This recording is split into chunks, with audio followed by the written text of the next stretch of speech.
All of this comes, of course, as a handful of Ontario school boards filed a joint lawsuit. We were talking about this late last week, suing social media platforms, including TikTok, claiming that these sites have, quote, rewired the way that children think, behave, and learn, and that has left educators care to manage the fallout. Joining us to discuss this morning is author of Childhood Unplugged, Catherine Johnson-Martinko. Catherine, thank you for joining us. What do you make of this lawsuit and the claim that social media has rewired the way our children think?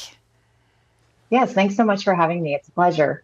First of all, this issue for me is both professional and personal. As you said, I'm the author of a book on this topic. I'm also the mother of 3 children who are in Ontario's public school system. So I'm seeing on a daily basis the fallout that's happening from the way in which social media and smartphones are not regulated in schools.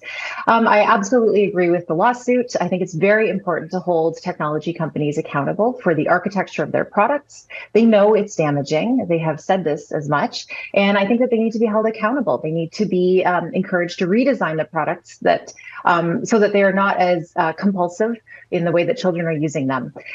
We see shattered attention spans in schools. This is having a real impact on academic performance, plummeting GPAs. We have worsening test outcomes based on just the mere proximity of a phone. You know, even if a kid doesn't have a phone in view, they're receiving upwards of 250 notifications a day, and it is almost impossible not to be checking these devices just to see what's come in since the last time they looked.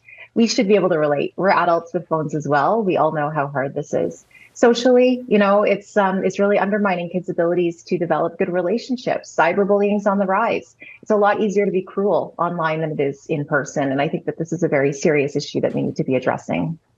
All right, Catherine, what do you make of this lawsuit that has been launched by a number of Ontario school boards? I do support the lawsuit. I was consulted actually by the law firm in the early days of building this case. I think it's important, like I said. However, I can't help but feel like the school boards are passing the buck a little bit. You know, there's so much that these school boards in Ontario could do today at very little cost to limit the harmful effects of social media and smartphones on kids in schools. So we could do things like banning them on the premises, you know, confiscating them upon entry in the school, in locking them up in phone pouches, returning them at the end of the day. I think that we need to be questioning, you know, is there anything that's actually on their phones that's more important than the ultimate goal of learning in school? And I don't think there is. If there are emergencies, parents can continue to call the office as they have always done. That solution has not gone anywhere. I would love to see schools taking a stand even on delaying signing up for social media. So this could be implemented by principals, sending out a memo at the beginning of each year and just urging families, keep your kids off social media until the age of 16. I think that schools could be a safe space for kids who need a break from scrolling on their devices. You know, when you look at the numbers, upwards of 9 hours a day that kids are spending on screens for entertainment purposes only, to give them 6 hours a day phone free could be a real blessing.